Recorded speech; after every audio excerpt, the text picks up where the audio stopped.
Welcome back after the break. अपने next segment की तरफ हम बढ़ रहे हैं जिसमें हम आपको स्पोर्ट्स की खबरें देंगे।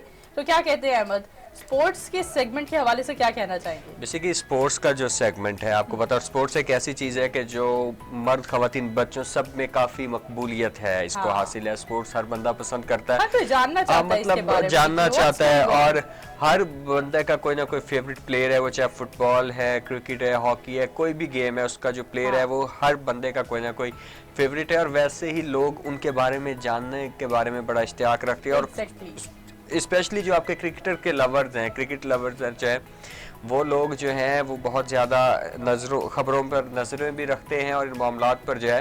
बिल्कुल जी, ऐसा ही है। और इसी ही हवाले से हमने आप सबको स्पोर्ट्स की खबरों से आगाह करने के लिए अपने स्पोर्ट्स एनालिस्ट को हमने मदऊ किया है अपने मॉर्निंग शो में, जिनका नाम है उमर फारूक। तो उमर, हम थैंकफुल हैं आपके, आपने हमारे लिए वक्त निकाला। Thank you so much.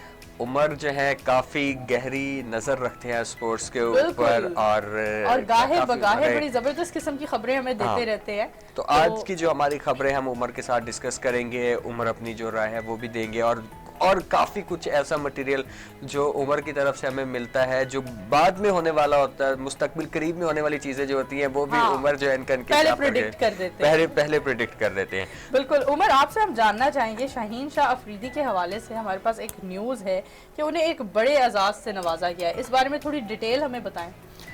सबसे पहले तो बहुत शुक्रिया मुझे प्रोग्राम में लेने के लिए।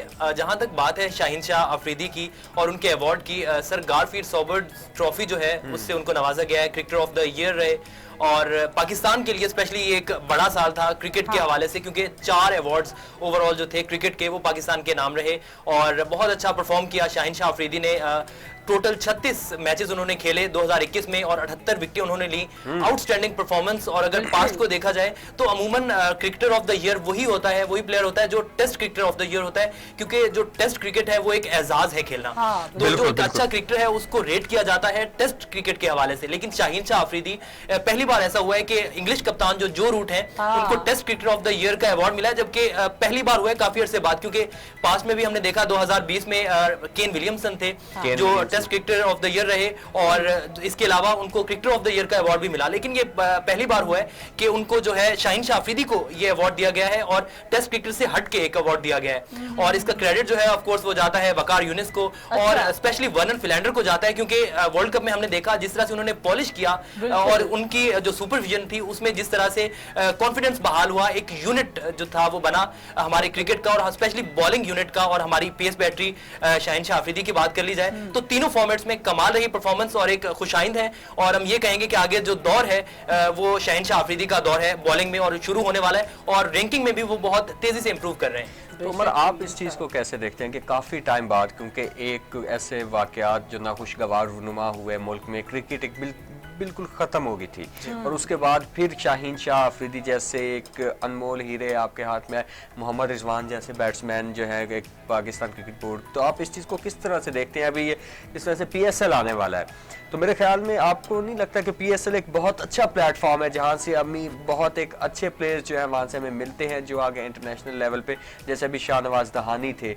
इस हवाले से क्या आप राय रखते हैं, क्या अपने व्यूवर्स के साथ आप शेयर करना चाहेंगे इस हवाले? सबसे पहले तो अगर अहमद माजी की बात की जाए तो माजी के 10 साल पाकिस्तान क्रिकेट के लिए बहुत ही डाउन रहे, बहुत ही वर्स्ट रहे, क्योंकि जो इंग्लिश कंडीशंस हैं, अभी जैसे रमीज राजा ने ड्रॉप इन पिचेस की भी बात की और उनका ये कहना था कि उन जो इंग्लिश कंडीशंस हैं उस तरह की पिचेस तैयार की जाएंगी। तो ऐसी कंडीशंस में एक ऐसे अच्छे बॉलर का आना या एक और ऐसे क्रिकेटर्स जो हैं ये सालों में जो है वो एक आध क्रिकेटर आता है जो इस कैलिबर का होता है, इस लेवल का होता है, जो तमाम फॉर्मेट्स में कंसिस्टेंट परफॉर्मर होता है और परफॉर्म करता रहता है। जैसे शाहीन शाह अफरीदी को ले लेंगे, अगर इनके अलावा बात कर ली जाए अगर बॉलिंग पैनल में तो वसीम हैं, मोहम्मद वसीम जूनियर वो बहुत अच्छा परफॉर्म कर रहे हैं। शाहनवाज दानी है, मुल्तान सुल्तान की वो उन्होंने दरियाफ्त किया, उनको उनकी दरियाफ्त है और मुसलसल 2 साल से वो PSL में लीडिंग विकेट टेकर हैं। और लेकिन ये एक हमें देखने की भी जरूरत है कि जो फॉरेन कोचेस हैं वो आना शुरू हैं और जो फॉरेन स्टैंडर्ड है उस तक पहुंचने के लिए जो पाकिस्तान को जो चीजें रिक्वायर्ड थी, अच्छी चीज है एक कि पाकिस्तान उस स्टैंडर्ड पे पहुंच रहा है और हमारे जो कोचेस हैं उस लेवल की ट्रेनिंग हो रही है और इस तरह के जो प्लेयर्स हैं, बॉलर्स हैं, वो निकल के आ रहे हैं। क्योंकि अगर बैटिंग में बात की जाए PSL ने इतने बैट्समैन नहीं दिए जितने बॉलर दिए हैं पाकिस्तान को। अच्छा, और उमर आपसे जानना चाहेंगे कि इमरान खान साहब का जब दौरे हुकूमत आया तो सभी क्रिकेट लवर्स के दिल में एक उम्मीद जागी कि शायद अब क्रिकेट टीम के हालात कुछ बेहतर हों।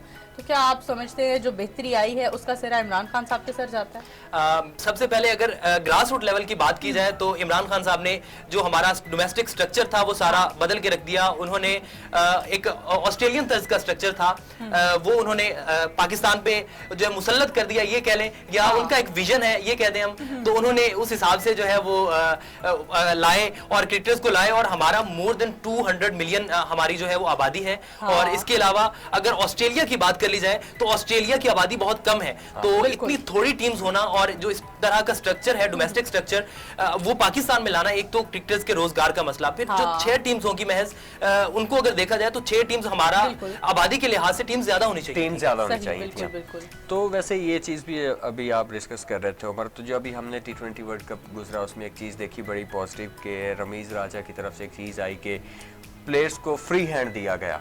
स्पेशली मैंने पाकिस्तान क्रिकेट में पहली दफा ये चीज देखी इमरान खान के टेन्योर के बाद कि जहाँ पे आपका जो कैप्टन था वो बड़ा पुरएतमाद था, फ्री हैंड होकर खेला है, उसने अपनी मर्जी से डिसीजन लिए हैं। तो ये किस तरह का मतलब एक चेंज जो है एक एज ए स्पोर्ट्स एनालिस्ट आप इस चीज को किस तरह से देखते हैं कि पीसीबी का मुझे जो पर्सनली ये बहुत ही मस्बत इकदाम लगा है कि यार आप क्योंकि वो देखें एक जो बंदा आपकी टीम लेके मैदान में उतर रहा है, अगर उसी के पास ही डिसीजन मेकिंग की पावर नहीं है तो फिर वो एक डिप्रेस्ड रहता है कि मैंने क्या करना है। देखिए अगर रमीज राजा की अहमद बात की जाए तो वो मॉडर्न क्रिकेट को फॉलो करते हैं, वो रहे हैं, ऑस्ट्रेलियन कल्चर को उन्होंने देखा है, ऑस्ट्रेलियन तर्ज की क्रिकेट को देखा है।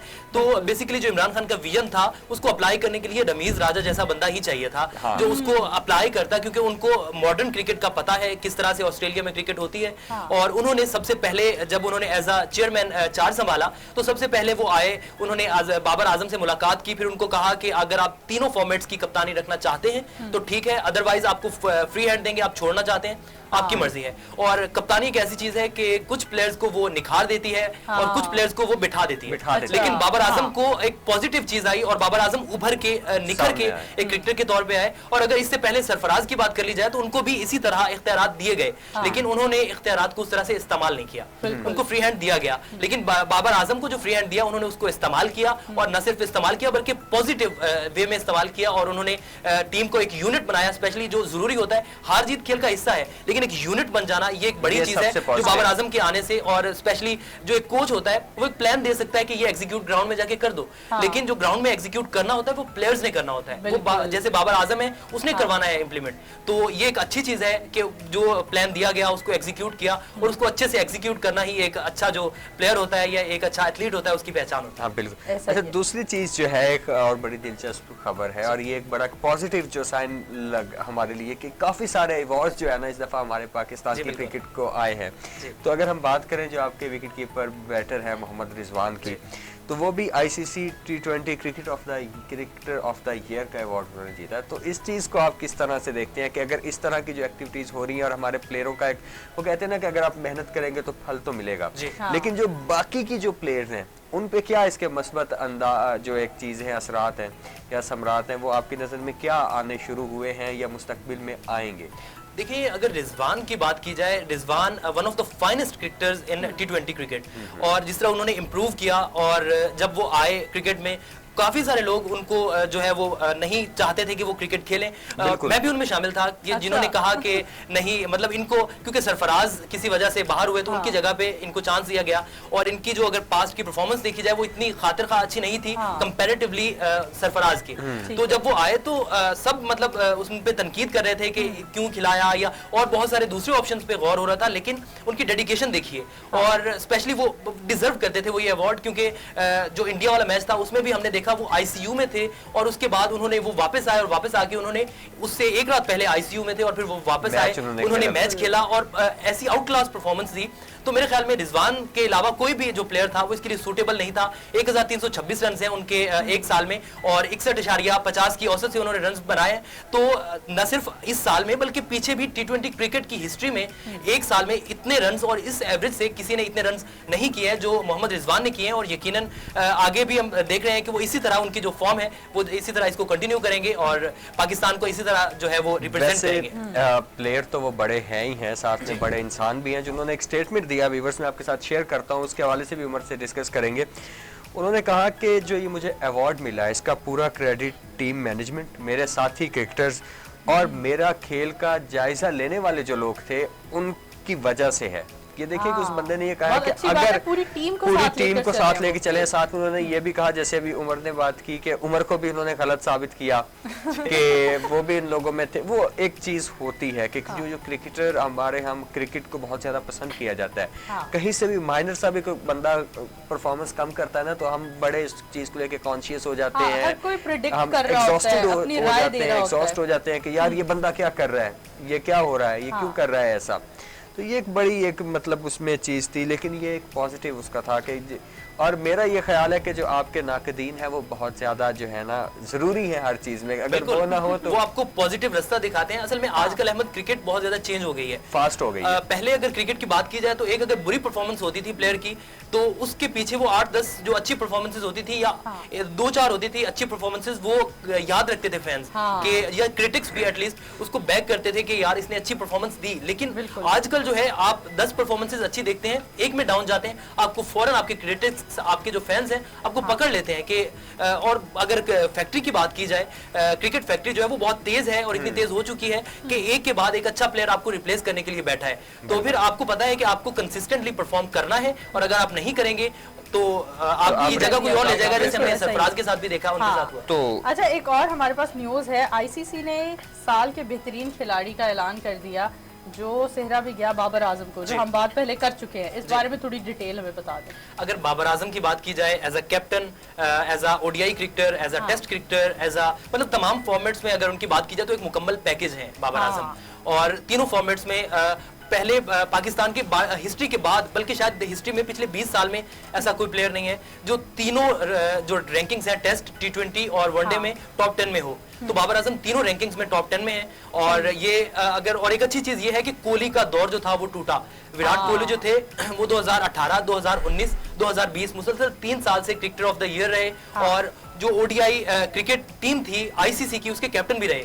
और जबकि ये एक अवार्ड था, ये कुछ अर्सा पहले ये अवार्ड भी बाबर आजम के नाम ही रहा एजाज। वो जो आईसीसी की टीम ऑफ द ईयर है उसके कैप्टन भी हैं और उसमें 3 पाकिस्तानी प्लेयर्स हैं, ये एक बड़ी बात है। मोहम्मद रिजवान और शाहीन शाह अफरीदी भी उसमें शामिल है। और अगर अभी की बात की जाए तो यकीनन बाबर आजम की जो एवरेज है, उन्होंने 6 मैचेस खेले, ओडीआई मैचेस खेले 2021 में, 405 रन किए, 71 की एवरेज है, बहुत आउट क्लास एवरेज है बाबर आजम की। और ऐसी फॉर्म और ऐसी जो चीज है, हम बल्कि ये कह सकते हैं कि जो कोहली है, क्योंकि कोहली की फॉर्म अभी थोड़ी डाउन जा रही थी, तो जैसे हम अभी बात कर रहे थे कि क्रिकेट तेज हो गई है, कोहली जैसे थोड़ा सा डाउन गए, बाबर आजम फौरन ऊपर आए और उन्होंने रिप्लेस कर दिया और अब दुनिया कोहली की जगह पे बाबर आजम को देख रही है, तो उनसे एक्सपेक्टेशंस जो है वो बहुत ज्यादा है। अभी उन्होंने 84 मैचेस खेले हैं और कोहली जो है वो 250 से ज्यादा मैचेस खेल चुके हैं और उनका स्कोर भी जो है वो 12-13,000 के करीब एटलीस्ट ऑलमोस्ट उनका रन है। तो बाबर आजम का अभी स्कोर भी कम है, 5,000 के करीब है उनका रन, लेकिन उनसे एक्सपेक्टेशंस जो है वो अब अगली सफ के क्रिकेटर्स में शामिल हैं और उनसे जो फैंस की, और न सिर्फ फैंस की बल्कि जो बड़े क्रिकेटर्स हैं उनकी एक्सपेक्टेशंस अब यहाँ पे हैं, ऊपर है। तो अब उनको उस हिसाब से परफॉर्म करना पड़ेगा। और एक अच्छी चीज है बाबर आजम की कि कभी भी आप देखें जो एक गलती करके वो आउट होते हैं, उसके बाद अगले मैच में हमें वो गलती नजर नहीं आती। तो यही एक अच्छे प्लेयर की पहचान होती है कि वो गलती से सीखे और उस गलती को दोहराए नहीं। हाँ, बिल्कुल सही कहा आपने। अच्छा, हम आगे बात को बढ़ाएंगे और जानना चाहेंगे कि कोविड के दौर में हर इंसान जो एथलीट नहीं भी है वो भी अपना इम्यून सिस्टम स्ट्रॉन्ग करने के लिए स्पोर्ट्स की तरफ चला जाता है। तो जो स्पोर्ट्समैन है उनका तो इम्यून सिस्टम काफ़ी स्ट्रॉन्ग होता है। जानना चाहेंगे आजकल जो कोविड की लहर आई हुई है उसमें कौन कौन से प्लेयर्स कोविड का शिकार अभी रिसेंटली जो मतलब अगर सबसे पहले तो बात की जाए तो उनमें वसीम अकरम है, क्योंकि वो लेजेंड्स क्रिकेट लीग हो रही थी अभी ओमान में, तो वो वहां से वापस आ रहे थे तो उन्होंने टेस्ट करवाया और उनका जो कोविड टेस्ट था वो पॉजिटिव आया। और सबसे एक गलत चीज भी कह लूं कि पीसीबी मैनेजमेंट में उनको बायोसिक्योर बबल से जाने की इजाजत नहीं देनी चाहिए थी किसी भी क्रिकेटर को, क्योंकि 20 तारीख से बायोसिक्योर बबल बन चुका है। तो तमाम क्रिकेटर्स को उनमें आ जाना चाहिए था। बेशतर क्रिकेटर्स को इजाजत नहीं मिली बाहर जाने की, लेकिन वसीम अकरम क्योंकि डायरेक्टर क्रिकेट है कराची किंग्स के, वो चले गए और उनको रोकना भी मुमकिन नहीं था। और इसके अलावा कामरान अकमल जो थे, और ये इनका एक कॉन्वर्सेशन थी, उसमें कामरान अकमल भी थे और उसमें शोएब अख्तर भी थे, और शायद शोएब अख्तर का जो है उनका इम्यून सिस्टम इतना स्ट्रांग हो, लेकिन ये तीनों एक साथ मौजूद थे। और उससे अगले दिन जो है वो कामरान अकमल का कोविड टेस्ट जो है वो पॉजिटिव आया, और उसके बाद फिर आज जो है वसीम अकरम का टेस्ट भी पॉजिटिव आया।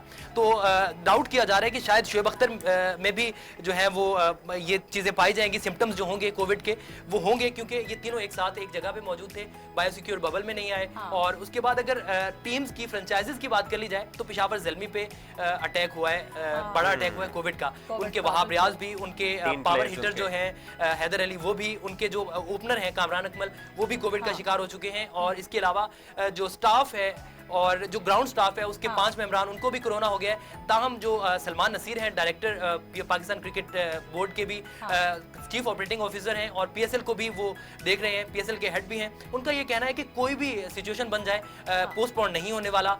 और 2 बायोसिक्योर बबल हैं, एक प्राइमरी और एक सेकेंडरी।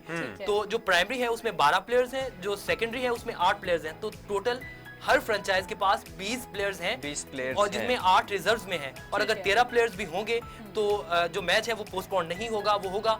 और सलमान नसीर का ये कहना है कि मुकर्रा वक्त पे शुरू होगा पाकिस्तान सुपर लीग का सीजन 7, और मुकर्रा वक्त पर इख्तिताम पजीर होगा। अच्छा उमर, आपसे जानना चाहेंगे, ये जो कोविड ने अटैक किया बहुत सारे हमारे प्लेयर्स को, क्या इससे कोई पीएसएल पर असरात आएंगे? डेफिनेटली आएंगे तो सही, आपके नजदीक क्या ख्याल है? अभी जैसे ओमिक्रॉन की एक नई लहर स्टार्ट हुई, और हम देखते हैं कि पर्सनली जहाँ तक मेरा मानना है कि जब तक स्टेडियम आपका खचाखच भरा ना हो, वो एक बूस्टअप नहीं मिलता प्लेयर्स को। तो खाली ग्राउंड्स में तो किस तरह से आप इस चीज़ को देख रहे हैं? और पीएसएल का बड़ा बेसब्री से इंतजार होता है पाकिस्तान में, जब क्रिकेट जब से वापस आई है लोग बड़ा वेट करते हैं। स्क्रीनिंग्स होती हैं, आपको पता है, मुख्तलिफ जगहों पे, लेकिन क्योंकि बदकिस्मती से ये कुदरती आफत जो आफत है इसका हमें सामना है। तो इस चीज़ को आप किस तरह से भी देखते हैं कि क्या जैसे ही पीएसएल का अभी टाइम स्टार्ट हुआ है, ओमिक्रॉन की एक लहर जो है वो आ गई है, तो क्या इस तरह की जो प्रॉब्लम्स हैं वो फेस करना पड़ सकती हैं हमें? अहमद, इसमें सबसे पहले तो ये कह रहे हैं कि सर मुड़वाते ही ओले पड़े। क्योंकि जैसे ही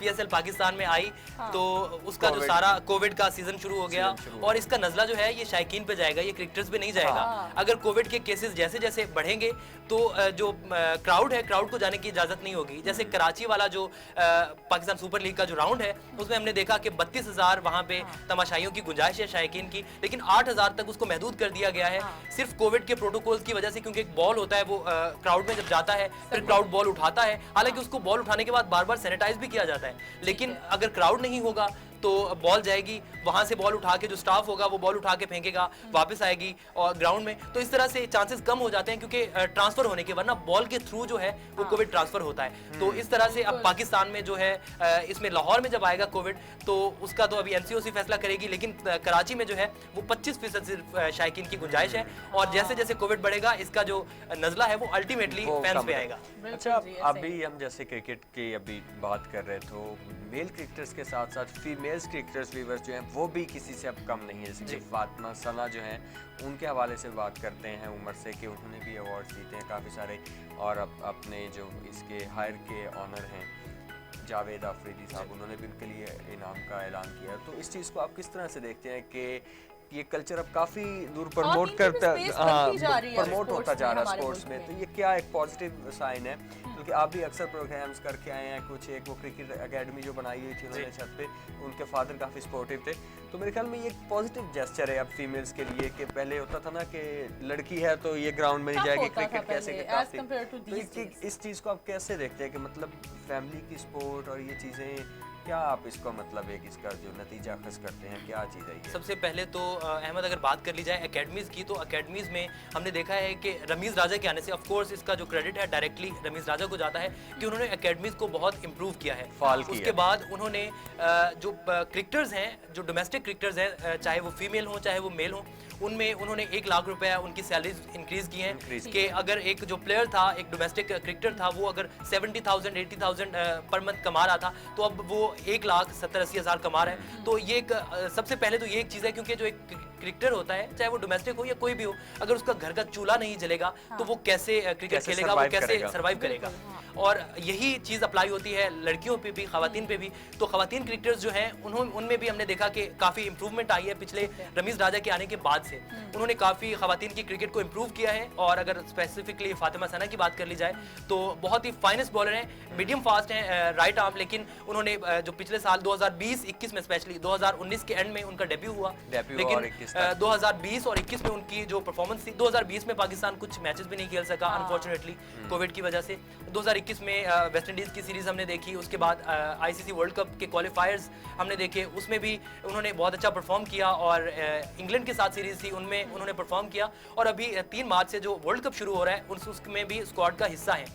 तो ये एक अच्छी चीज़ है और इसका क्रेडिट रमीज़ राजा को ऑफ कोर्स जाता है कि उन्होंने उनके जो फाइनेंसेस थे, उनको फाइनेंशियल इश्यूज थे, उनको हल किया और जो उनको सपोर्ट दी और उनके जो डोमेस्टिक क्रिकेटर्स थे उनकी सैलरीज इंक्रीज की। और उसके बाद से लड़कियों में एक जज्बा आ रहा है कि हमें वापस आना चाहिए। और जो मतलब एक लड़कियां हमने पहले देखा माजी में कि वो डिसहार्ट होकर शादी कर ली या घर में बैठ गई, तो ये सारी चीज़ें जो है ये उनका जो अब मसाइल हल होना शुरू हुए हैं, तो एक पॉजिटिव चीज़ है। और PSL भी आगे रमीज़ राजा ने इंडिया दिया है कि आगे सितंबर अक्टूबर में शायद ड्राफ्टिंग भी होगी। और स्पॉन्सरशिप की वो बात कर रहे थे कि अगर मिल जाती है तो खवातीन का PSL भी करवाने का इरादा जो है वो रखते हैं। एक बहुत पॉजिटिव स्टेप है, बहुत पॉजिटिव स्टेप है। और इसके साथ हम उमर आपको दोबारा थैंक यू कहेंगे कि आपने हमारे लिए वक्त निकाला। और चलते हैं वाइंड अप की तरफ, तो हमारे साथ रहिए, देखते रहें हमारा program good morning with TV today. कल सुबह 9 बजे इंशाल्लाह दोबारा आपकी खिदमत में हाजिर होंगे। फी अमान।